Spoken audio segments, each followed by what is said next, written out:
right, welcome to another episode of Bet GPT. Today, we have like a multifaceted episode, if you will. We have a special guest, Nicholas Baer. How you doing, my man? I'm doing well. Thrilled to be on the Bet GPT podcast, talk a little Hawks, talk a little NFL college football, and get after it. So, pleasure to be here. Exactly. Well. Are you going to quit complaining about us not having you on? Finally. This is episode what? You guys are on like episode 25 now? It's about time I've been on. Jeez, I've been on you guys to get me on here, so I know. You got me on early, but we had to make you wait. I know. That's how it goes. Luckily for the listeners, Nicholas Baer is worth the wait. His insight is superb, and rumor has it you're going to give us a couple insights into the Premier League soccer towards the end of the episode, potentially. The rumors are true. What you've heard is true. Yeah, so real quickly, do you want to plug your podcast real quick? Where can the listeners listen to your content? Yeah, so podcast that I run along with my best friends, Charlie Rose, Brady Ellenson, called the 3 Points Podcast. Can be found on Apple, Spotify. Those are our two main ones. We come out with an episode about every week. We give an overview about pretty much everything you need to know regarding the Premier League season. We'll have another episode coming out this week. And then once the college basketball season starts, we'll be talking a little bit of college basketball. All three of us played basketball at the University of Iowa, played high-level major Division I. So I'm looking forward to kind of detailing Iowa basketball this season and covering a lot of the Premier League as well. So really looking forward to getting after it. We're not going to go ahead. I was going to say, do you think because you played high-level Division I basketball, you know more about the game than Slade and I? I do. Yes, I do.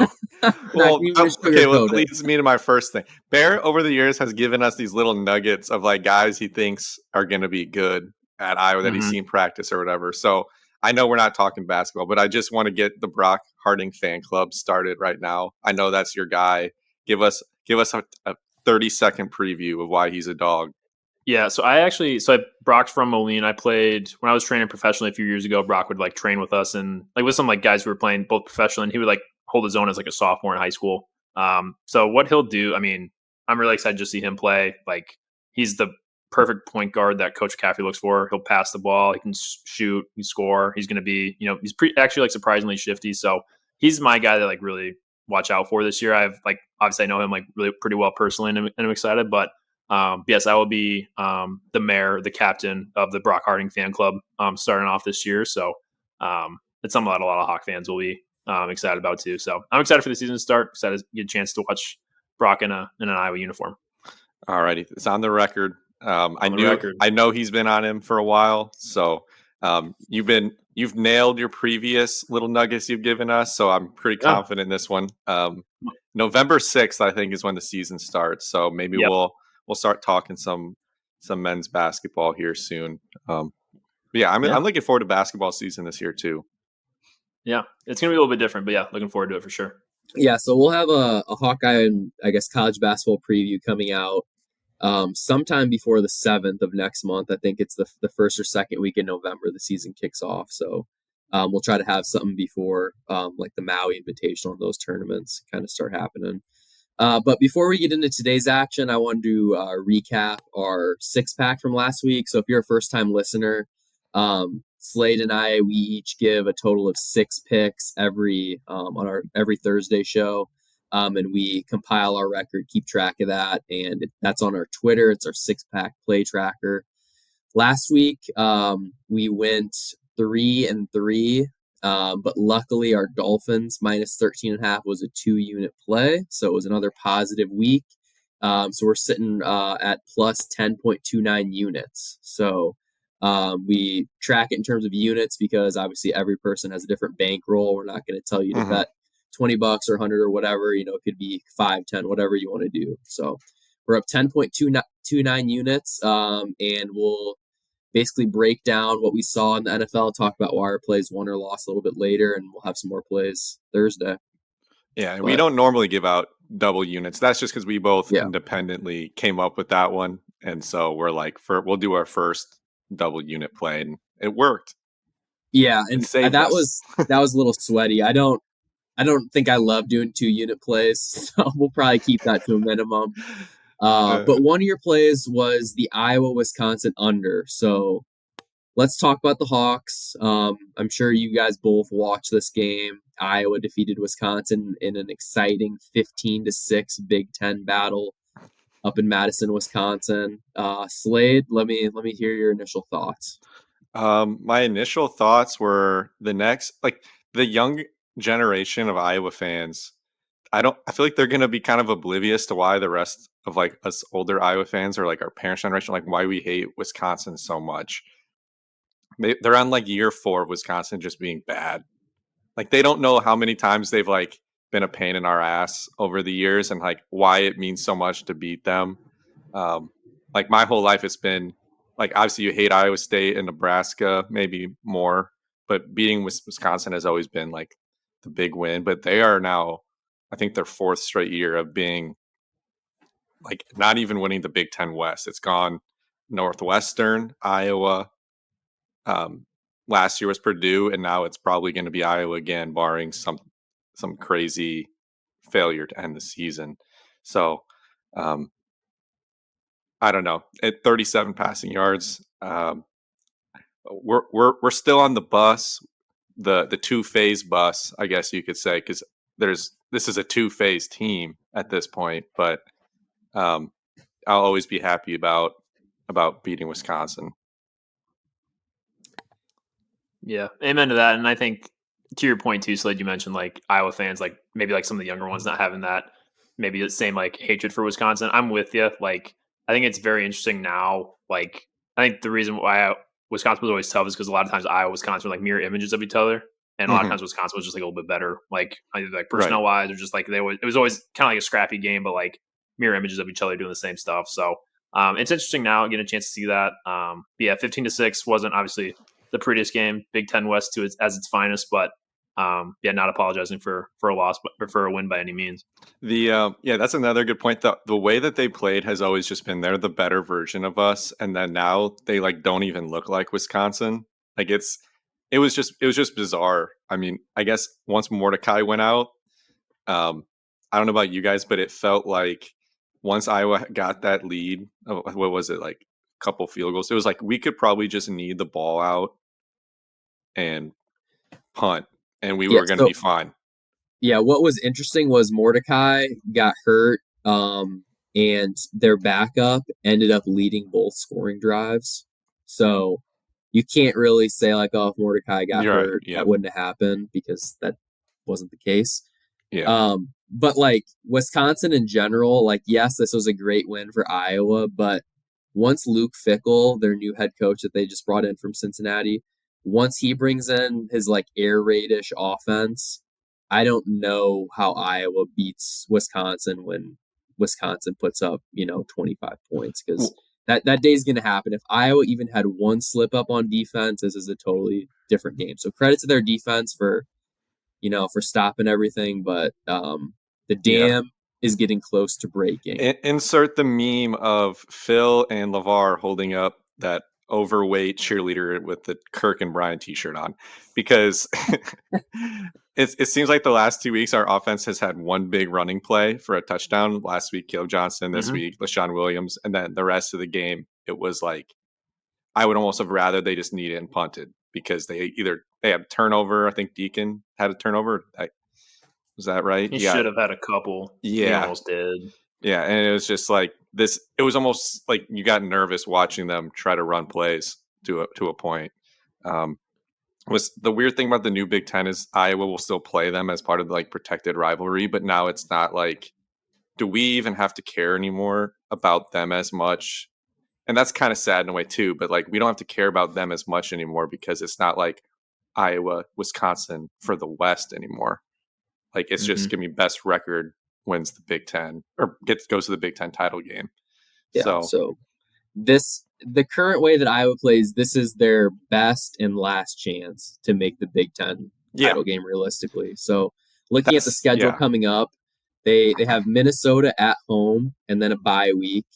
So definitely beating Minnesota here this coming weekend would be huge, because then you can kind of reassess where you're at. If you need to make a quarterback change, you can. I don't think that's happening though, because I don't know if you guys saw, but Kirk Ferentz said at his press conference this morning, we have a clear 1, 2, and 3 at the position on the roster.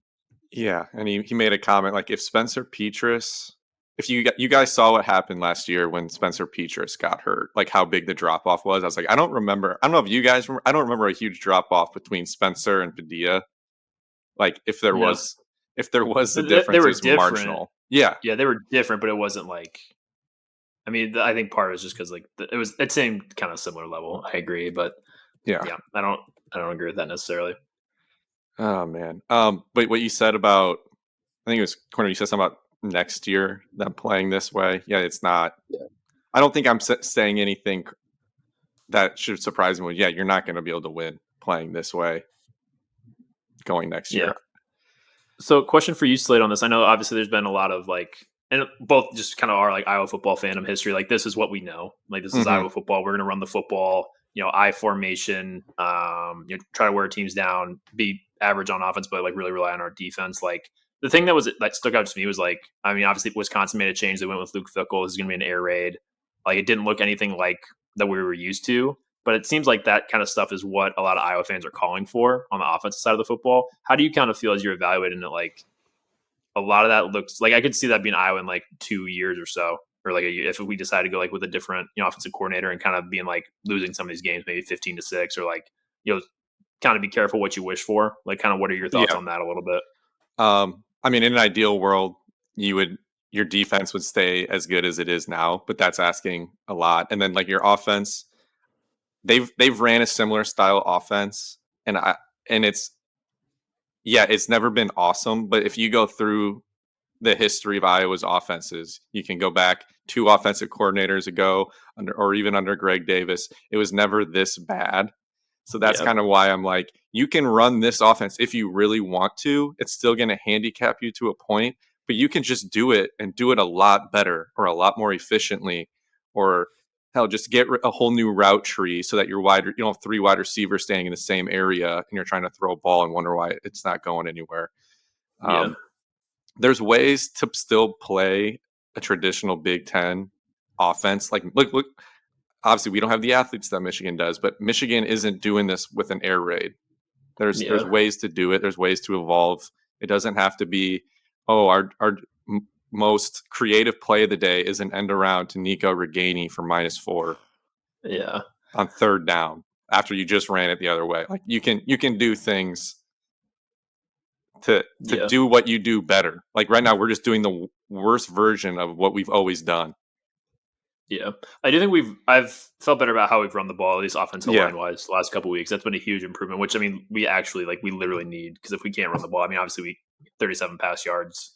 We lose Eric All, this week as well, like serious injury. So, like we're gonna have to rely on that run game even more so. So, need that offensive line to continue standing up, being able to break the big one. And I know you love a running back that can go the distance. You hate when I want a burner, man. I hate it. And we've had one back-to-back weeks. LaShawn Williams had the game of his career, so credit to him. He's a guy a lot of kids would have transferred in his shoes. So, he's done some dirty work. He's been, the blocking back, so I give him credit for that. All right.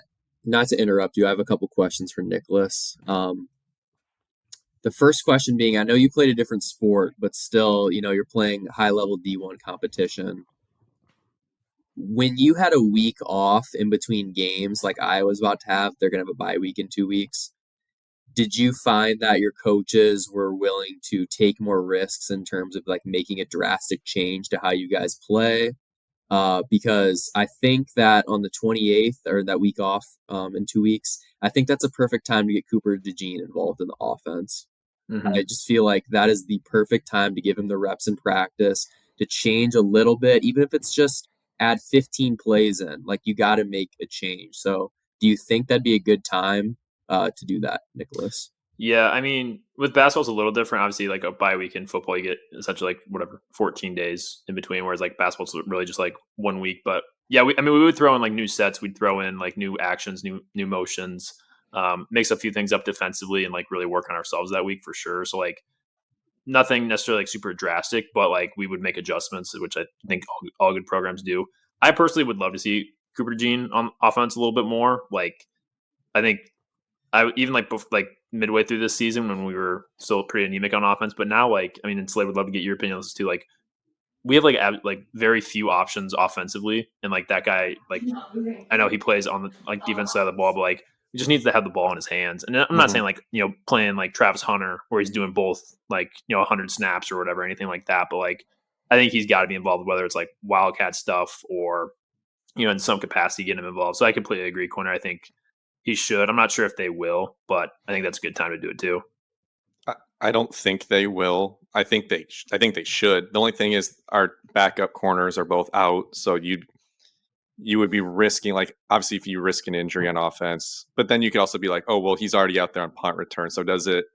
How much are you willing to like risk it? I guess is the thing. But I don't know. Maybe you take him off punt return, you give him a few offensive snaps. I think he could help the offense. I mean, it's hard to go much worse. You don't even need him to be a threat to throw the ball. Maybe you just let him go out there in the red zone and you just go 11 on 11 instead of having because you can just do a Wildcat snap it directly to him. They did it with Tyler Goodson. It can help the offensive line if they're having a rough day. Just going hat on a hat and just letting him do what he does with the ball in his hands. Obviously, I don't think he has a great arm or anything like that. I know he played a little quarterback in high school, but just let him do what Goodson did 2-3 years ago in like 2020, I think it was. Yeah. He can make something happen. Too, like how you brought up, they might not want to risk an injury. Just put him out there as a decoy then. Like, I think it'd be really easy to split him out wide and then like pretend like you're throwing him a bubble screen out there and then like set up a screen on the other side. Just any way that we can get like a chunk play for like 20 to 30 yards and help us get like one more touchdown in a game, I think can go a long way with Minnesota, Northwestern, Rutgers, Illinois, Nebraska left. Like, which of those teams is going to be able to score more than like 20 on us unless Iowa completely just like blows up? None. Shouldn't be any, right? So I guess we can talk about it. Like, Iowa needs to lose like 2 more times or something like that, so to not go to Indy. Correct. And Wisconsin would have to win out. So yeah, it seems really unlikely that Iowa wouldn't make the Big Ten title game at this point.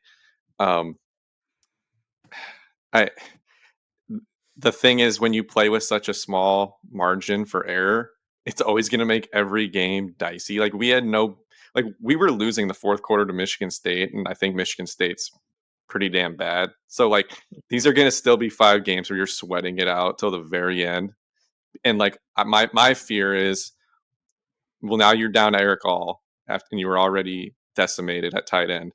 And now you're going to go in and these teams are going to say, the only way we lose is if Caleb Johnson or LaShawn Williams break a long one on us like they did the last 2 weeks. So why don't I thought you were about to say the only way we lose is if Caleb Williams transfers to Iowa and becomes their quarterback. That would be nice. Here's a question. Would Iowa even get the best or get a good version of Caleb Williams? If we put Tyreek Hill out there, is he even an All-American? I will say though, Deacon Hill's got a cannon. He has an arm. He's got an arm. So like that's the thing too, is I am kind of interested. Like, I hope he can like find a way to connect on one of those just to keep like teams honest and stuff. Like, yeah.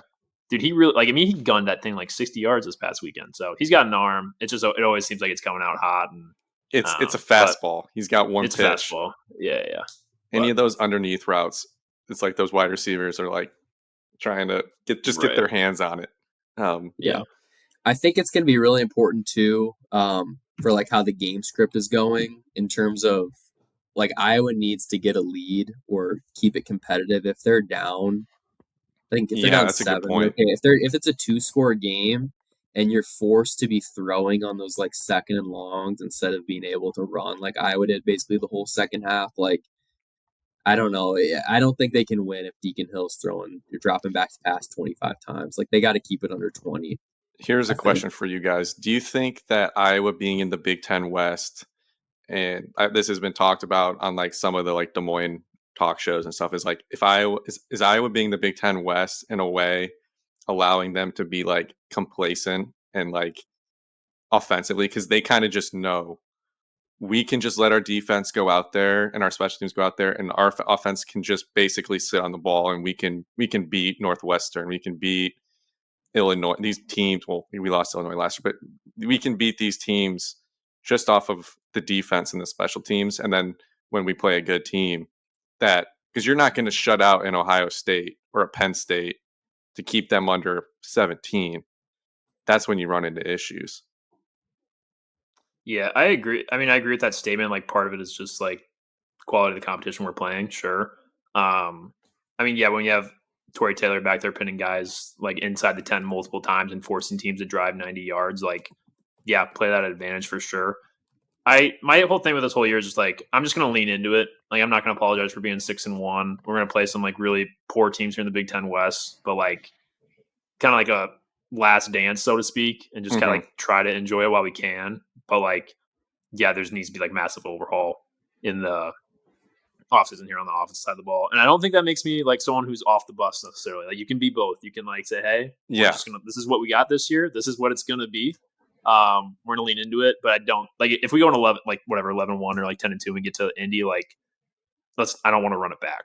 And I don't think that makes me two-faced or anything like that. No, so. I mean, if this ends up like 2021 all over again, will you sit here and be happy? Will you be like, well, we pulled a 2021. We went 10-4. We lost the Big Ten title game, then our bowl game, because we played, the fourth best SEC team. Yeah. And it looks ugly. Like, I'm asking you, are you going to be like, oh, well, that was a successful season? Or are you going to be like, I wanted more? I mean, I think for this team, that's like that's a ceiling. Yeah. So like, they're just not as talented. Yeah. Just not like, it's like, that's just the ceiling. I'm okay with that. But like, I would like our ceiling to be raised going forward, which like, yeah, that's where I'm at possible. Too. Like, I think when you have a defense and a special teams that you don't have to worry about going into every year, you're just like crossing your fingers. Like, can this be the year the offense is something, because we could be special? And then we're 6-1. I mean, still, it's just, man. I mean, yeah, average offense. Like, I mean, that's what's been disappointing, I think, this past couple years. Like, if we went like 11-1 and like can like whatever and have a chance to win the Big Ten championship, like we're in the playoff. Yeah, you know what I mean. And like I feel like we kind of squandered that the last couple of years. Yeah, the Athletic wrote an article saying, like, believe it or not, Iowa still has a chance to. Yeah, I saw that too.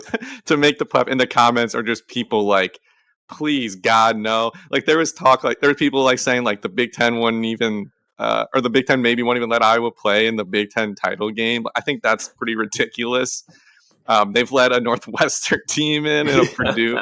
Like, I know they're probably sick of these blowouts in the Big Ten title game, but I don't think that they're going to do that midseason. Yeah. The state of Iowa would explode.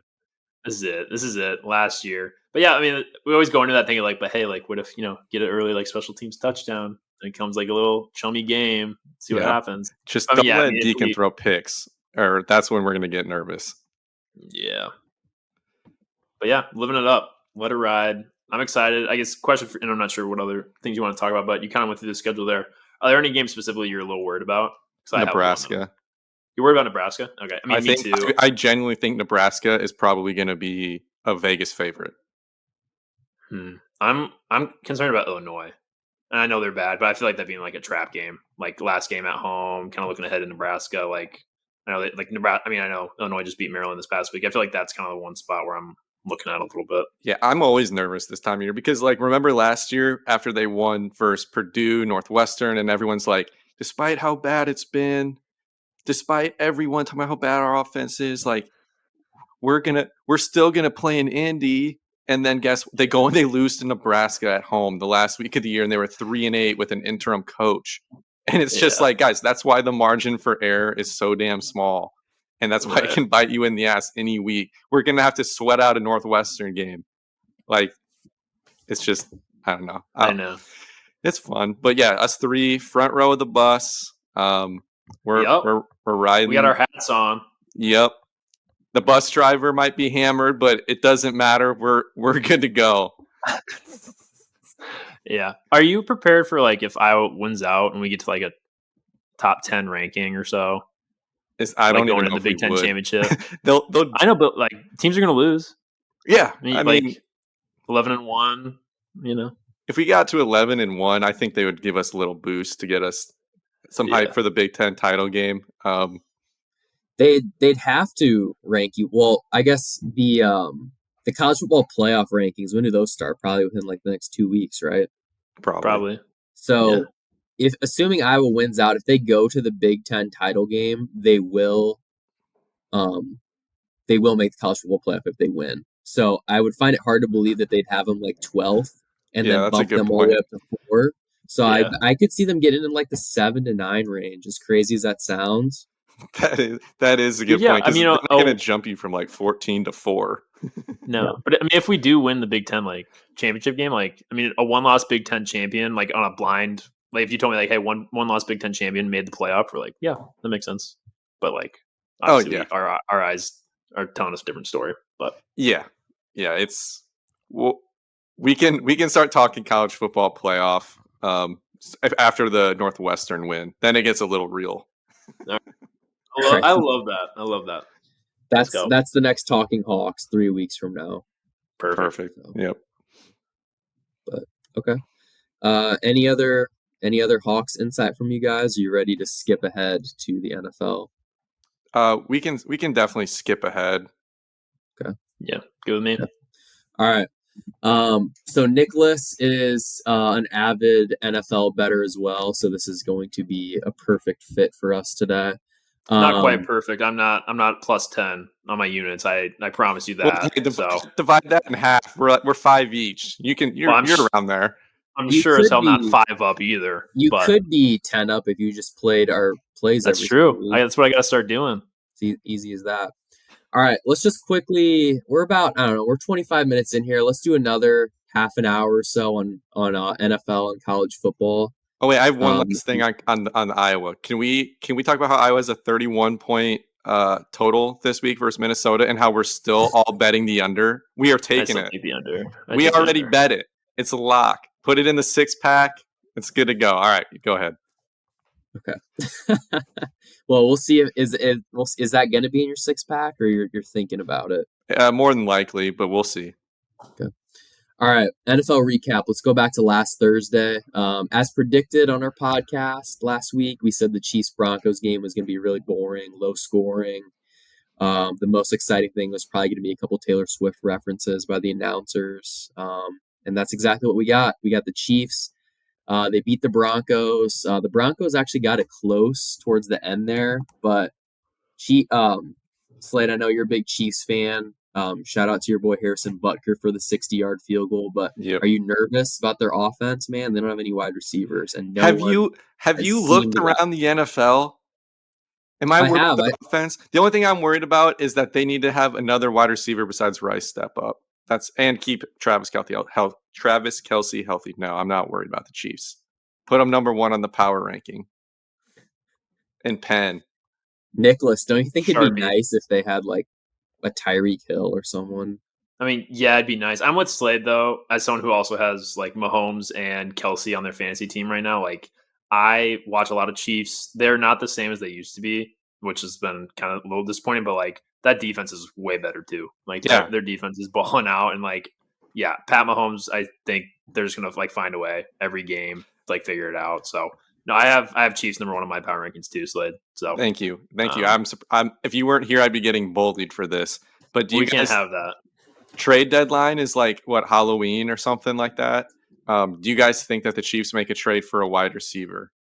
If there's, I feel like they're just going to find some underutilized or disgruntled wide receiver at the trade deadline for like a 4th rounder, and that guy is just going to flip a switch and be good, because that's what they do. Sounds like DJ Moore would be a good option. No, no, he's ecstatic. He just had this career game last week. Okay. I hope they do. I don't want to see him do like a situation where they go for like a Van Jefferson or something. It's like, I don't think that's going to add anything. Like, I think they need like a legit weapon. I'm not sure if they're really going to find that for like a 3rd round pick, unfortunately. Yeah, so. they just don't have that guy. I mean, they even made it work with Juju and Tony last year, so I'm not asking for a lot, especially when the defense is this much better, and Kelce is still Kelce, so I'm not worried. Speaking of Juju's team, the Patriots are going to be selling. I could see Kendrick Bourne being an option for the Chiefs. That's a good idea. Yeah, I can see that. Yeah. Okay. Only other note I had here: Broncos released Frank Clark, and rumor has it he's going to end up back with the Chiefs. So he basically got $1.7 million just to go suck on the Broncos for 6 weeks, and then he's back in Title Town. Yeah, chestnut checkers.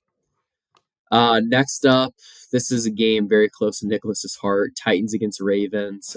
Nicholas does not like rooting against injuries, so I know you are not happy about Ryan Tannehill getting hurt, but I know you're a big Will Levis guy. He could potentially be starting next week for the Titans.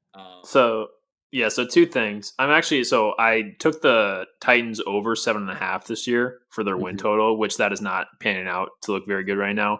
But I do have a personal vendetta against Will Levis for just based on how that draft went, unfortunately. So I think Malik Willis did step in. I don't think he did anything super crazy. I think that whole thing looks like a mess. But yeah, London games are always a little funky, and I feel like that's just kind of how some of the London games have been going here, at least kind of recently. Yeah, I literally just want to bet on whoever gets there first so that their body's more acclimated. That's my only handicap for London games now. Yeah, it's probably the best system I've seen. I feel like it's always kind of funky and always a little goofy over there. So, yeah. Safety Kyle Hamilton got thrown out of the game for a dirty hit. That was a pretty aggressive move. I also saw some pretty aggressive things in our Twitter mentions, but those we'll leave that for another day. Next game up, we have Dolphins against. What'd you say? I said skip ahead again. Dolphins Panthers next matchup here. This was on our 6-pack. We had 2 units because we both were on the Dolphins minus 13.5, and I want to apologize. My graphic I put minus 14.5, but I guess it doesn't matter because we hit it. Okay. Yeah, they won by 21. Just some notes here. Panthers are up 14-0 after the first quarter, but then the Dolphins offense accounted for the next 42 points, including a Tua pick 6, which is his second in as many weeks. So that's something to keep an eye on. I think if he throws a pick 6 against the Eagles this weekend, they're in trouble. But against these like shitty teams, it's a little bit more forgiving. Tyreek Hill, he came up limping in the second half. He came back in though. I think it's a hamstring sort of injury, but he should be okay. He's on pace for 119 receptions, 2,300 yards, and 17 TDs. Those are MVP numbers. Do you think that it's possible for a wide receiver to win MVP if he keeps it up? Nicholas? I don't. But I think he's.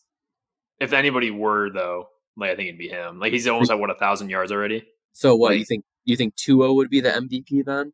Yeah, I think Tua would, but to me, I think Mahomes is going to win it, but I think Tua would get it over Tyreek Hill. But yeah, he adds so many different dimensions to their offense. I do want to toot my own horn. Did take Dolphins minus 2.5 when they got down 14-0. Took that live line, so I was happy about that. That's belief. But yeah, and then also I'm a part-time Bears fan this year, so always nice to see the Panthers lose and get that draft stock up. So I'm sure Slade's excited about that. Oh, look at that! Got the shirt. That's right, baby. No. That's number 1 and number 2 in the draft. Every week I have this pulled up. 2024 draft order: Carolina 1 to Chicago, Chicago 2, Denver 3, Arizona 4, Giants 5, Patriots 6. Rooting against the Panthers has become a full-time job. And the best part is we get to do it again next year because we have their second rounder next year in 2025. Nice. So yeah, this is nice for me too because now that the Browns don't have a first-round pick for the next couple of years, I'm so used to tracking that as well, trying to tank or look at mock drafts for the next year, and now I can do it as a part-time Bears fan. So that's great. Shout out Charlie. Hope you're listening. We're gonna get him on. Just another dog. Are you guys ready for Thursday Night Football, November 9th? Panthers at Bears. I was just gonna say I hope that game's flexed into primetime, but it already is in primetime. Dude, so you know how mad it was when I found out that was in Chicago? I was literally about to buy some tickets and go to that. I was like, damn, that would have been the best game ever. I hope that ends in a tie.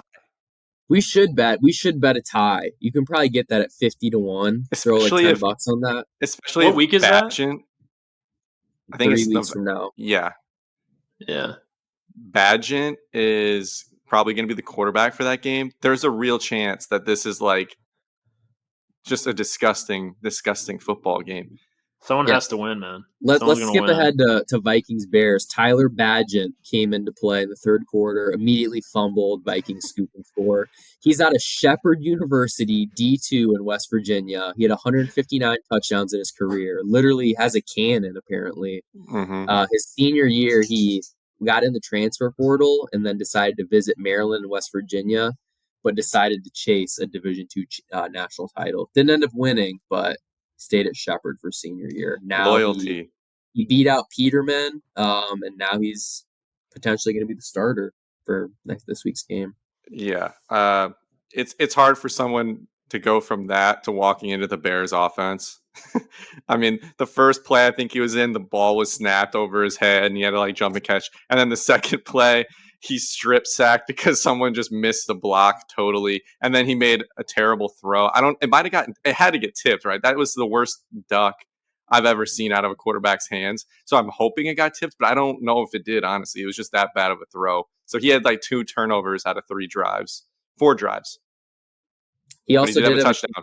He had a game-winning drive chance and couldn't get it done. So he did score a touchdown. He did have his first career touchdown on QB sneak, so I'm happy for him. He's got a really cool tattoo sleeve, and as Charlie said, he looks like he's 4 foot out there. So he's interesting to watch. Yeah, does anyone know how long Justin Fields is going to be out? Can he even grip a ball right now? It's a few weeks, isn't it, Slade? I don't know. You were my Dr. Chow source. Yeah, I think it's supposed to be 3 weeks, 2 or 3 weeks. Yeah, I think they said he dislocated his thumb. Was it his thumb? And then dislocated his thumb. Swollen, so you couldn't grip the ball. Yeah. So swelling needs to go down. But in this game, Vikings did not look particularly good without Justin Jefferson. One of my 6-pack plays was Vikings team total over 22.5. They only got to 19, including that scoop and score. So that's not a good look, especially against the Bears defense without Javonte Brisker. So I decided. Did he not play?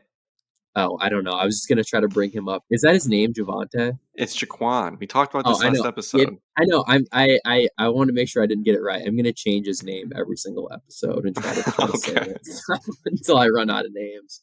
The Vikings, they should have lost this game. They're now slotted at pick 7 in the draft, whereas if they lost this, that'd be a huge advantage. Why do you think we're all so happy we lost, man? That's a huge difference. Yeah. All right, that's enough Bears talk. That game was boring. Their future games will be boring. Just pray they keep losing. Next up, we have Texans against the Saints. Texans improved to 3-3. Derek Carr looks healthy, but the Saints still suck. D'Amico Ryans, potential coach of the year. Keep an eye on that. CJ Stroud, rookie of the year. I think the Texans are ahead of schedule. CJ Stroud looks like the truth, man. I've watched a couple of their games. I know last week he led a touchdown drive against Atlanta to take the lead late in the game. It definitely looked like they kind of have a guy. Whereas Bryce Young looks so lost out there. I think that's the hard part too when you're evaluating this. But I'm rooting for the Texans though. I think they're kind of a frisky team and it'd be fun to watch. So cool for them to get to 3-3. You know why CJ Stroud's so good this year? Why is that? In the off season, he went out to lunch with Tom Brady. Dude, are you serious? Told him how to be a good teammate, how to elevate him. He's like, this is how you make your defense be a top 10 defense. Yep. That's Tom Brady told him, talk to your teammates. And he was like, got it. Okay. Yep. He's like, promote FTX. Yep. All right. Speaking of quarterback play, Desmond Ridder is bad. Falcons lost to the Commanders. He threw 3 second-half interceptions. Commanders, I think they were all right. They basically just won the turnover battle, and Howell threw 3 touchdowns, only 160-something yards, though. You're bad when Nick Wright doesn't even have you on his quarterback pyramid. Shout out Desmond Ridder and Jordan Love. Am I right? You're damn right. Right. Do you think it's time to start Taylor Heineke? Because they can legitimately win that division. The NFC South, you could win 8 games. You go 8-9 and win that division. Do you think it's time to make a change, Slade? No. Give it a couple more weeks.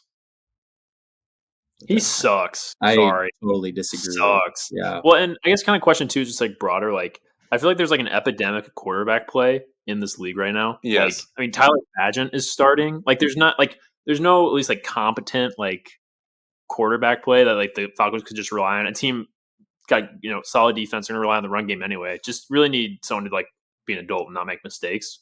And like they can't even like find that, I guess. So yeah. I mean, I'm out on Desmond Ridder, but I'm not. I think Taylor Heineke is a little bit better, but like I don't know if he moves the needle a ton necessarily. So there's a couple good practice squad guys floating around out there.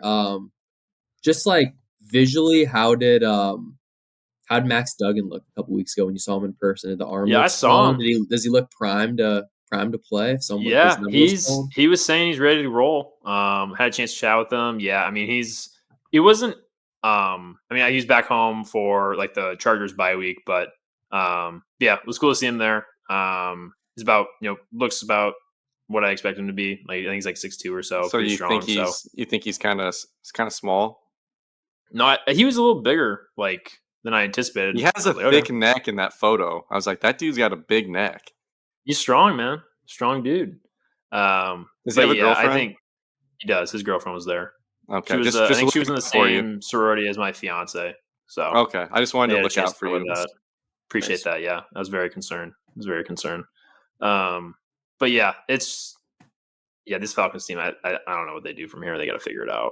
But I don't. The only reason, I have a question. Where's that guy that was like the Cowboys backup that like stood in for Dak? That guy would be perfect. He'd be way better than these guys. What was his name? It was something interesting. Cooper Rush. Cooper Rush. Where's Cooper Rush when you need him for the Falcons? I have no idea. The only reason I'm against making QB. Cooper Rush is still on the Cowboys. That's where he is. Make a trade, man. Is he ahead of Trey Lance on the depth chart? Yeah. Yeah, because he came in the other night when they were beating the Patriots by a ton. That is awesome. The only reason I'd be a little hesitant to make a change is because there's always going to be that percent of like the coaching staff or the fan base that is like, you didn't give Ridder enough of a chance. And I would just be like, just play him to the point that no one can ever have another question of like, are we sure we pulled the plug too soon? Just let him just fail a couple more times. And then I think that whole thing is dead. The rest of us know it's dead, but let those weirdos believe a little longer and then kill it. Yeah. I think they just got to keep giving it to Bijan. That's the only way they can win. He looks like he's a generational back. Yeah, they don't use him I know, enough. like it's frustrating. His stats haven't shown it, but like his shiftiness is just like on another level. Like they need to give him 25 touches. The coolest part about him is they do like cool camera angle from the top that like it looks like he's almost in a commercial, like with all his runs and stuff. I know it's like an 8-yard run. It's like a really cool highlight. Yeah, I feel like if they did that with some other players, it would still look cool. But it's like the Bijan cam. It's like the only guy they do it for, so it's kind of fun. They need to put him on the Chiefs. Just make them they'd be like the Golden State Warriors with like Kevin Durant. All right, next up, Jags Colts. Pretty boring game. I didn't watch much of this. Just caught it on Red Zone. Minshew threw 3 interceptions. There's rumors that Anthony Richardson could self-report and shut it down for the whole year because he self-reported his injuries, said he's not feeling great. I don't really know what to think about that. I'm happy that the Browns have the Colts next week because I'm not worried about the Colts at all. Let's just skip this game and you guys can talk about the Browns for a couple minutes. You guys deserve it. Wait. I have one more thing I want to say. Trevor Lawrence sprained knee day to day. They play Thursday night. CJ Beathard could get a start on prime time. CJ football? Yeah, CJ football. Love that guy. That'd be sick. I still remember when CJ Beathard was at Iowa and I was on a cruise during Christmas and this random kid was like, my neighbor is CJ Beathard's cousin and he told me he's getting drafted by the Tennessee Titans. And I was like, oh, thanks for the inside information. That never happened, but happy to see him thriving in San Fran and now the Jags. Yeah. All right, Browns game. Baer, you wanna kick this one off? Here we go, Brownies, baby. Let's go. Yeah. So Browns win 19-17. For those of you who didn't get a chance to watch much, there was a little pregame fight, which was cool. Trent Williams stepped in and put a kibosh on all that, but thought that was interesting. Then the Browns defense really stood up. Kind of the first time we've seen Brock Purdy play pretty underwhelming. First loss for Brock Purdy this year, as a starter in the regular season, I should say. I thought the elements really impacted this game. Like I think that was the main story too. It was cold, windy, rainy, typical kind of Cleveland game in October, which played into the Browns' hands. And PJ Walker stinks. Our defense is great, and they found a way to win. I mean, honestly, we didn't deserve to win. Like they had I think it was like a 42-yard field goal, which that guy makes probably like 25 times out of 26 or whatever. But like he pushed it right, a little windy in there, and Browns ended up getting a huge win, especially for the division for the playoffs. But again, with my theme, don't apologize for winning. So enjoyed a little victory Monday and thrilled for the Browns. But I know Quinn, you kind of have your own thoughts on how some of that game transpired too. Yeah, I'm really happy we won, and yes, it took Trent Williams, Christian McCaffrey, and Debo all to get hurt, but we got the job done. PJ, I always get his name wrong. It's PJ Walker. I was calling him PJ Washington off camera earlier. I do not want to see PJ Walker start another game in the NFL. That was how bad that was. I don't know, man. I don't think so. No, I hope that he saved his money and he has it in a Marcus account and it's accruing interest, because I do not ever want to see him pay it again in the NFL. That was horrible. Would you rather have him or DTR though? Dorian Thompson-Robinson in a heartbeat. At least I can root for that guy. Yeah. I'm so sick of PJ Walker. All he does is drop back, throw it up, and he hopes Amari Cooper can moss someone, which he did, thank goodness. He's rolling out, throwing in the end zone. He had a dropped interception with like a minute and a half left in the game that would have ended us. I don't know what he's doing. I don't know if it's his fault or Stefanski's fault. They got to get that figured out. I do not like watching him play. So he got cut from the Bears. Yeah. I'm not the PJ Walker defender here, but I don't want to watch DTR again. Man, that was so bad against the Ravens. And maybe I'm just blind because we actually ended up winning that game. DTR found out he was going to start at 10:30 a.m. That is horrible. What is Stefanski doing? And that brings up our bigger point. My Stefanski tolerance is thinning. Yeah. I know we ended up winning this game, but there was some dumb stuff. Why are we rolling out? You mentioned that throw in the end zone. Why are we not handing that ball off 3 times, hoping we can get a first down? Why are we putting that ball in PJ Walker's hands at all? Literally, the Browns, Kevin Stefanski needs to give Brian Ferentz a call and be like, "Oh, I should just run it 3 times when I'm winning." Okay, thanks. Yeah, it works. The Steelers might give Brian a call too, but it's kind of sad to me. You guys just beat the best team in the NFL, and you guys are here whining. You guys are just a bunch of whiners. I'm not whining. I think the thing that's frustrating for me is my entire football fandom, between Iowa football and the Browns, every Saturday and Sunday I watch elite defenses and offenses that are that's hard. That's the part that's frustrating. But I mean, I'm thrilled we win 3-2, huge for our playoff chances. It is big. Yeah, this defense is awesome. They're so much fun to watch. I feel that's a lot of times our best chance to even score. But Jim Schwartz has these guys running, and I'm excited about that part at least. But yeah, I mean, beat the Niners seemed like a little trap game for them. So the Niners did have some injuries. I know that, but it is kind of funny. I give Brock Purdy some love, and instantly he plays the worst game as a starter. Yeah. With all that said, though, he did lead them down. Pick on that last drive, though, too. Newsome dropped that ball right at his hands. Yeah. He did end up leading them, though. He got him in field goal range. Yeah, a lot of those that one Ayuk play, but he did his job on that at least. So should we be worried about Brock Purdy? Is he going to be able to perform at Philly in the playoffs if it gets there? If it's a 10-degree game? He didn't look good. Nah, I would be. I guess he needs CMC back and healthy, and Debo for sure. I think Trent Williams even got banged up, but still, it was not. He looked I think I texted you guys that he looked like Brock Purdy at Iowa State against Iowa, where it was he just looked a little lost. Yeah, I mean, I think between I know I'm sounding like a broken record, but that defense was like they were swarming all over the place. There's man-to-man covers. There was nobody open really. Like, Yeah. I mean, I think that was the bigger story. I don't think it was like just like an off game, but I think like the Browns forced him to have an off game. I reflected this in my power rankings. The Browns have made their first appearance in the top 10. Number 10. About time. Yeah. You guys are probably a top 10 team. Yeah. It's very dependent on the Deshaun Watson situation. Hopefully we get some good news in that regard. I do want to get to the power rankings, so let's just quickly go through the rest of these games. Rams, Cardinals. I think the Cardinals are in full tank mode. Mm-hmm. Rams took care of business pretty easily. Cooper Kupp is looking really, really good, so that's good to see. Kyron Williams went down for your fantasy team, Baer. I think it's only a couple weeks, though. I think he should be back. I think he'll be back in a couple weeks, but yeah, bummer. But we'll be all right, though. We'll survive. Yeah. Any thoughts from their slate? Or are you good to move on? I didn't pay attention to that. I took a nap, so.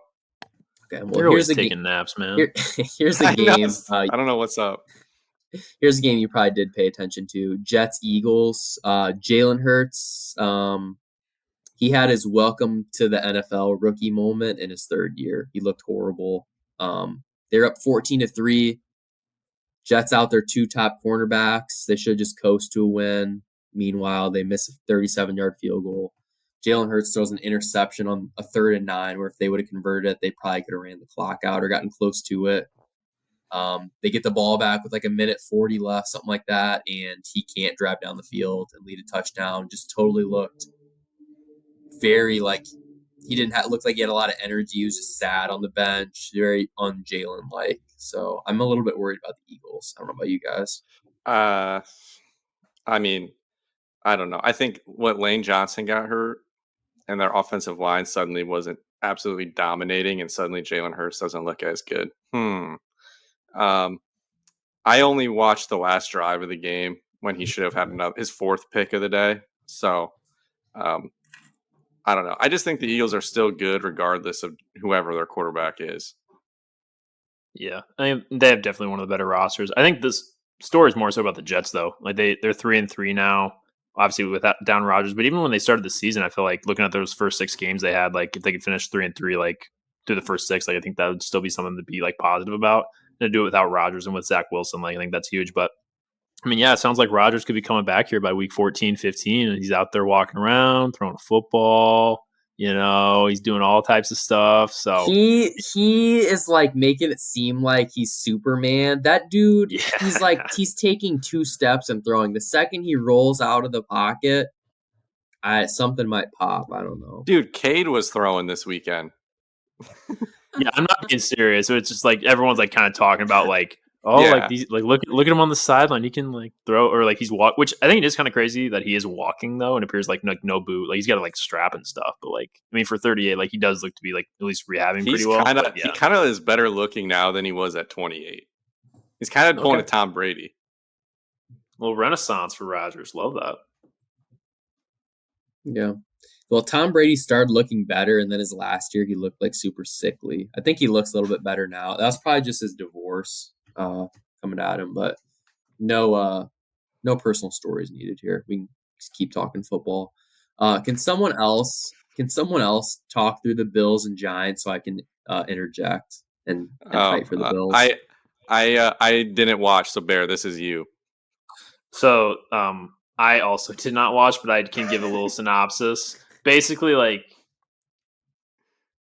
it was a pretty like rough football game just in general, and I honestly thought the Bills were going to like completely annihilate the Giants just based on like how they've been playing, like how bad the Giants were. That Giants have Tyrod Taylor starting, like it at home Sunday Night Football had all the makings of just an ass kicking, and it seemed to be pretty cagey, pretty up close.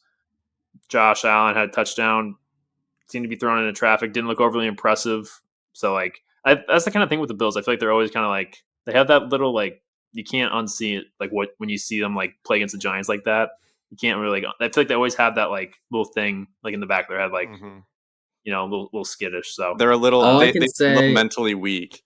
let's not take too much stock into a game where they just traveled back from London. Their biggest mistake was their team saying, "Hey, let's not have a bye after London. Let's just play a game." So they knew it was going to be rough. They just wanted to come in and get the win. They decided to do that.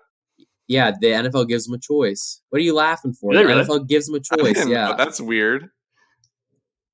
Either way, here's the synopsis. The Bills are good, but not great, and they are not playing for a Super Bowl. And while we're on the subject, your Chargers, your original Super Bowl pick, they are horrible. Canceled their season. They are done. They might as well be tank mode. Baer, tell us what your thoughts are on Justin Herbert. Dude, so I was texting with Corner last night, and I kind of really just came to this realization just this past week or two. Like I know Justin Herbert gets a lot of hype. I don't think it's all that well deserved. Like, just especially like in that game last night, like we have a chance to like win the game. Like there were a couple plays that like were like cool Justin Herbert plays, but then there's a few just like he missed like a few wide open ones. So I'm not like on the captain of the anti-Herbert bus or the Kirk Herbert bus, as some were saying. Yeah. But I'm buying a ticket though. Can we make some Kirk Herbert merch? I like that. I'd look into that. I know Corner holds Justin Herbert in very high regard. He's shaking his head. He just can't believe the blasphemy that's being spouted out on this podcast right now. He's just itching.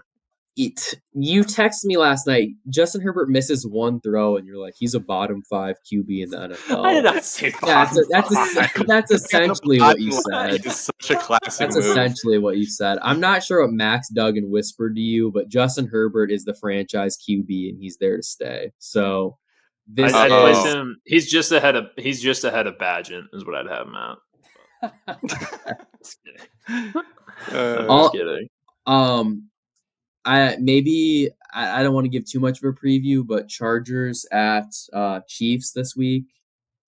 Chargers are plus 5.5. Look for that on the 6-pack. I might even take the money line. The Chargers don't are winning give out that losers game. to our listeners just because you're trying to dig your heels in. But just on the Justin Herbert thing, is it too much to ask him to like actually win some games? Like, Isn't he like he's 27-28. Meanwhile, Tua is like 24-16. Yeah, those two are compared quite a bit because they were like not back-to-back picks, but I think they went 3 and 5 or something in the draft. Yeah, I mean Tua's got a better coaching situation there for sure, and I know like Herbert's got to overcome a lot, but still, I think Tua has Tyreek, who's a burner, so true. Yeah, I'm not worried about the Chargers yet. They need to start winning, but they're 2 and 3. They'll be all right. I think they'll still sneak into the wild card, make a run. So it'll still be Bills Chargers, which leads me to the power rankings. I'll read mine off real quick, and then you guys can do the same here. Actually, while I'm pulling this up, Slade, do you have yours? Or no, Baer, you have yours handy. Can you? I'm ready to roll. Let me roll through them. So I mentioned earlier, number 1, I get the Chiefs. Best quarterback, best team. Pretty easy there, keeping them number 1. 2, I have the Dolphins. I mean, I know they beat the Panthers and stuff, but like, I mean, I think just how the football they're playing, still have them 2. I went with 49ers 3. I think that was more so just against the Browns, like just tough game, but I still hold them in really high regard. 4, I went Lions 5-1. They seem to be the class of the NFC North for sure. So I have them 4. Bills, I dropped 5. I know like that game looked pretty bad, but I still believe in their talent. I feel like there's kind of like from there a pretty stark tier. I agree. I feel like that's like the 5 where I'm like, okay, like these are like serious Super Bowl contenders. I'd also include from there. I might include the Eagles in there too, potentially. But I have Eagles 6, followed by the Ravens at 8. Just another win. I feel like those guys just find ways to win at 8.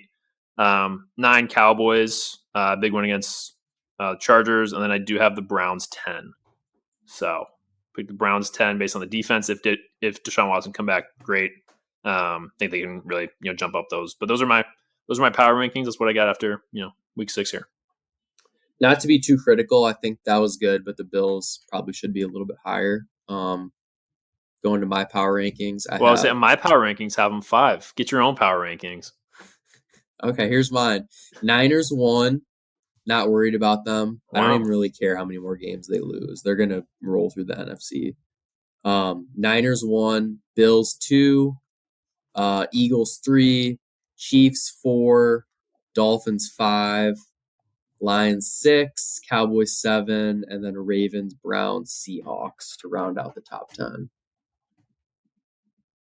Dolphins 5? Yeah. So do you have Dolphins that high or no? You have the Eagles ahead of the Dolphins, you said? Yeah, I have Eagles, Chiefs, Dolphins at 3, 4, 5. That's the only one I would maybe contest a little bit, but yeah. No love for the Cowboys or the Jags? Or did you say Cowboys? I said, yeah, the Cowboys are at 7. Yeah, I'm not super high on the Jags right now. Yeah. I don't know. You seem to be a big Seahawks believer, though. I'm not as high on the Seahawks as you are, but I guess we didn't even talk about the game. They should have beat the Bengals. They had really 8 goal-to-go plays. They had 3 goal-to-go scenarios, and they only came in with 3 points. So yeah, I don't really know what happened there, but okay. All right, let's go into Slade. What are your picks here? So we're having some technical difficulties on Slade's end. So I'm going to go through his power rankings. I'm going to try to be as unbiased as possible. So I'll compliment him where deserved, and I'll criticize him where deserved. If I pull up his sheet here, he has the Chiefs at 1. He texted me earlier and said this was the Chiefs Lions was like the game of the year, but I told him that's like a preseason game, so I'm not even sure why that matters. So he's Chiefs 1, Niners 2, Eagles 3. I don't have a huge issue with 2 and 3. Lions 4. The Lions actually moved up to second in total team DVOA. So I think I'm a little bit low on the Lions compared to everyone else. I had them down at 6. But he has them at 4. He's got the Bills 5, which is, I don't know. He says he knows ball, but that's up for debate after the Bills at 5. Yeah, they've struggled lately, but they still have Josh Allen. They still have a good team. Dolphins 6, Cowboys 7, and then the last 3, Jaguars, Ravens, Browns. So Nicholas I think what we've all agreed is after the top 5 or 6, there's a pretty big drop off in terms of actual Super Bowl contenders. Yep, I agree with that. I mean, I feel like after that drop off, there's teams with like very clear flaws. So no real issue with some of those rankings. So Slade knows ball. Yeah, shout out Slade. All right, I just wanted to talk a little bit of college football as well. Just go around and look at the scores. And I had a question for you, Nicholas. As a NFL betting or NFL draft betting expert, do you think Caleb Williams losing 48-20, having 3 interceptions? Do you think that is going to cause his stock to go down? And on the other side of the net here, Drake May, he threw for 4 touchdowns and led his team to a win over Miami, and they're now 6-0. So do you think Drake May has a chance to go number 1, or do you think that NFL coaches won't care too much about it? No, I don't think they'll care. I still think there'll be a king's ransom for Caleb Williams. I think this will hurt Caleb Williams' Heisman hopes quite a bit. I mean, especially being on national TV against Notre Dame, like for a lot of people, they're gonna have a hard time maybe unseeing that, especially if USC kind of tails off towards the end. So yeah, Drake May's Heisman hopes, I think, through the roof right now. But same with the winner of Washington, Oregon. Washington ended up coming up on top. Penix. Yeah. I know you were big on Bo Nix in the offseason. Bo Nix is my dark horse for which I'm still feeling okay about that. I think it's tough on a matchup like that. If they come away with a win, I think he'd be a clear Heisman favorite. But I mean, Michael Penix probably in the front seat there. So but that game, it really, I mean, yes, it mattered, but if those teams both take care of business, they're going to meet in the Pac-12 title game anyway, and that's kind of going to be who could win the Heisman and ultimately who goes on to the college football playoff. So yeah, I mean, it wasn't like a blowout. I mean, it'd be like if Washington blew them out or something, then maybe that's a different thing to consider. But I mean, a 3-point game should have gone to overtime. I don't think this is a huge ding on Oregon's resume, and maybe they have a chance to get them back in the title game. So. And speaking of blowout, Arizona beat Washington State 44-6. If you remember correctly, Washington State beat Wisconsin just a few weeks ago, back on September 9th, 31-22. I feel like that's a little bit of a red flag. I think Iowa may have the easiest schedule in all of college football. I wouldn't argue with you on that one, with what's going on here in the next few weeks. But yeah, I was kind of surprised by that scoreline. I thought Washington State was supposed to be a little better than that. So yeah. Really, those are just the notable games. Oregon State beat UCLA. DJU played well. Bama pulled off another W. Jalen Milroe, QB1. He sucks. No, he doesn't. He's good. No, he's not. He has a great arm. He can't necessarily throw. He's got a good deep ball. Yeah, exactly. But I watched that game. I had Arkansas plus 18.5, so I was sitting pretty. But I think it's also just the spoils of how good Alabama's been. He just doesn't look anything like the Tuas or the Bryce Youngs of the world that we're used to seeing. So, looks pretty. That's fair. I guess. That's fair. So I guess he doesn't suck. He's just not Alabama that I'm used to seeing. You have pretty high standards, my friend. I do. It's okay. It's okay just to be a starting D1 QB. I guess. Not at Bama though. Not for me. Not for me. Georgia, number 1 team. Michigan, number 2 team. Ohio State, number 3 team. Those guys all took care of business and dominated. But as we look forward to next week, Penn State, Ohio State, we're not going to have you on the show again by the time that game happens. So do you have a prediction there? Yeah, Penn State rolls. I think 2 touchdowns. I know it's at Ohio State, but 2 touchdowns? I think so. Yeah. I saw Ohio State. They played obviously a lot better against Purdue, but I still think some things aren't clicking there necessarily. I'm still not sold on their quarterback at all. I think it's kind of a big coming out party for Penn State. So I'd be interested to see what that line comes out, but yeah, I'm going to be leaning on Nittany Lions pretty heavily.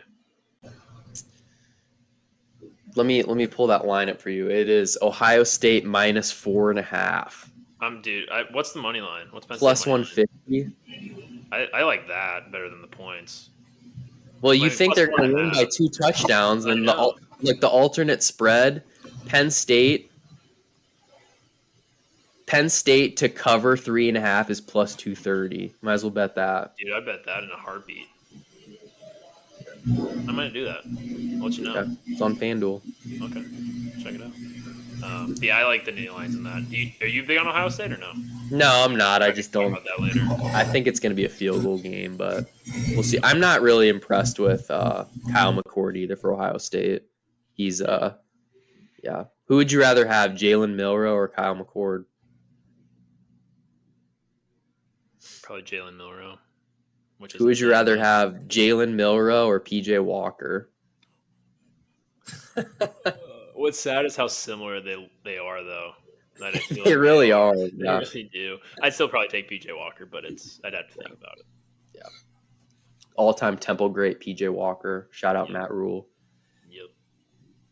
Okay. Yeah, so that's the recap of college. I'm not sure if you want to stick around and talk a little Premier League, maybe hype up some of your knowledge that you have for soccer. I can definitely do that. We can talk some PL stuff for sure. So before you get into it, I want to preface this by saying we have 2 futures going. If you could update on those, we have Holland to lead the Premier League in goals. We bet that at minus 120. We also bet Man City to win the Premier League at minus 120. You guys look so chalky chalk. Goodness gracious. Well, if you listen to our episode for our Premier League preview, it's been chalk every single year. So, but yeah, Holland most goals. You guys are still sitting pretty good. I think he's leading the league right now at 8. A couple guys on his tail though. Heung-min Son at Tottenham. I think he's got 6 or so. Brady's boy. So he's been tracking that. Yeah, all those top scores right there. Mohamed Salah's coming on late. Here's a few goals back, but yeah, Holland's as long as he's healthy, he's gonna be scoring goals for sure. However, your Man City pick to win, I still don't mind that, but yeah, they've lost 2 in a row, which Man City haven't lost 2 in a row, I think in almost 2 or 3 seasons. So lost on a tough game against Arsenal before the international break. Just the big concern, the only concern I had with Manchester City going into the year was if they're going to continue being hungry after being treble winners. They won 3 Premier Leagues in a row. Like a lot of these like clubs are really hungry now to get a chance to like win the league. So they had a few key departures. I feel like they didn't really sign anybody to replace with Ilkay Gundogan leaving the club. So yeah, I mean, so Brady's Tottenham Hotspur. He is living the dream right now. Yeah, is that sustainable, or is this going to be we're going to fast forward 3 months and they're going to be like trying to make their way into the Champions League? Somewhere in between. So I think, and I actually wrote one down. So I actually so Tottenham to make top 4 is minus 125, which I don't really mind. You can get that right now, but Tottenham have essentially played the easiest schedule in the entire league. They played one team in the top 6. They played Man U, but they played Liverpool, and that was the game they won. And there was some huge referee controversy over that like they literally should not have won at all. So they're in for, I think like after this they have a pretty tough schedule between like Arsenal, Man City, and a few others. So no, I think the football they're playing is going to be sustainable with the new coach they have, but Brady's got all the reason to be optimistic. But yeah, they can't keep playing Luton Town and Sheffield United and all this stuff. So they'll come back to earth a little bit, but like they are playing like really attractive football, which is new for Brady, especially with Harry Kane leaving. So so he's enjoying it, and I think they'll make top 4, but I think eventually the dream will die, unfortunately. So yeah, it's just they only beat Luton Town 1-0. I just feel like if they were a top tier club, that should have been a 3-4 win. Yeah, I mean, and like sometimes it's important to win some of those games where you don't play all that well, but yeah, I'm gonna pull up their schedule here. It's gonna get a little tougher for them, but actually, so yeah, November's still pretty easy for them. But they have a run of games where they go like Man City, West Ham, Newcastle, which is gonna be pretty tough for them. So we'll see. We'll figure it out. But yeah, they're top of the table right now, well deserved by Liverpool. Guys, we are only 3 points back of the lead, which I'm super excited about considering we were essentially had the game against Tottenham taken away. We should have won against Brighton, but I still like us to compete for the title here. And my bigger hope for the whole Premier League is just that like there is a like actual title race instead of just Man City blowing everybody else out. So my hope is like when we get to like March, April, this kind of like there's 2 or 3 points between like three teams or so. I think that'd make it really fun for the first time in a while, which seems like everybody's pretty even. Everyone's got different things to take into consideration. So yeah, I'm excited for the Premier League to get back started here after international break here on Saturday morning. I'll be up at 6:30 watching Liverpool against Everton, a little Merseyside derby. So I'm excited. Your point of wanting it to be competitive, even if you're not a huge soccer fan, you have to appreciate like the group stage in the World Cup when there's like multiple games going at once and you're like, what's the goal differential? Like, are they getting points here? Like, what's going on? Like having that on the last day with like 3, if not 4 teams. Good. Yeah. It's so good. And I had my heart ripped out 2 years ago I thought Liverpool were going to win. We had a chance to like win the title, and then Man City came back from 2 goals down to beat Aston Villa and just ripped my heart out. But like, and there's also so many different things like taking like that people are rooting for, and like the regular season really does mean everything because that's all they have. So like every game actually matters. So that last day is going to be special. And I hope it's a good title running. So we'll see. Yeah. Okay. One thing I wanted to add before we go is I brought up Luton Town. I love betting against the worst team in the Premier League and just taking the money line. I know that's not sustainable like long term because there's plenty of draws, but Nottingham Forest, they're minus 155 against Luton at home. Talk me out of that minus 155. They're at home. I do like that. I can't. I mean, Nottingham Forest, they're not like world beaters necessarily, but yeah, this Luton Town team. So I know you're like high on Luton Town being the worst team. I think you should actually look at Sheffield United. That's another team that you should actually look at. They are god awful. Like they play Man U this week. I mean, these next who's also god awful. They're so bad, but they're not that bad. Yeah. But yeah, I mean, they're gonna play Man U, then they play Arsenal, and they have a few games. But yeah, these next 2, like, I would also like, any games you can get those guys in a parlay or anything like that. Like they are pretty bad. So I'd keep them in consideration too, outside of just Luton Town at Kenilworth Road. So good deal. Okay, yeah. Well, maybe in a future 6-pack, I'll throw soccer. We'll fade some Sheffield United or some Luton Town. See how one that other goes. bonus bet I'll give you guys. So Aston Villa's plus 110 to make the top 6. Currently sitting 5th. Charlie Rose and I are huge. We are leading the Aston Villa train. They played some tough games. They've won. They're playing really good football. So that's one I would look at plus 110. They're already in 5th place. So I'll be looking at that. But yeah, I'm already on them. I'm tailing them this year as well. So keep an eye out for that too. You a big Ollie Watkins guy? He's huge Ollie Watkins guy. Right? Musa Diaby guy. John McGinn. They have a really great manager who's managing the he's done both Europa League, Champions League. Like he's managed at the highest level and is really getting the best out of him. So yeah, up the Villa. Cool. All right. Well, yeah, thanks for giving us a taste of the Premier League. I know we only went 5-10 minutes there, but if you want more in depth, the 3 Points Pod, hosted by Nicholas and Brady Ellingson and Charlie Rose, you guys normally go for 45 minutes to an hour, if that. So yeah, if you want some betting picks, head over there, listen to that on a weekly basis. But Nicholas, we really appreciate having you on. We'd love to have you back to talk some Iowa hoops, and then again for some more Talking Hawks in 3 weeks. I'll be back. I'll be watching the Hawks on both football and hoops. I'm excited to kind of see what these next few weeks look like, and appreciate you guys having me on the Bet GPT podcast, and excited to come back. So thanks for having me.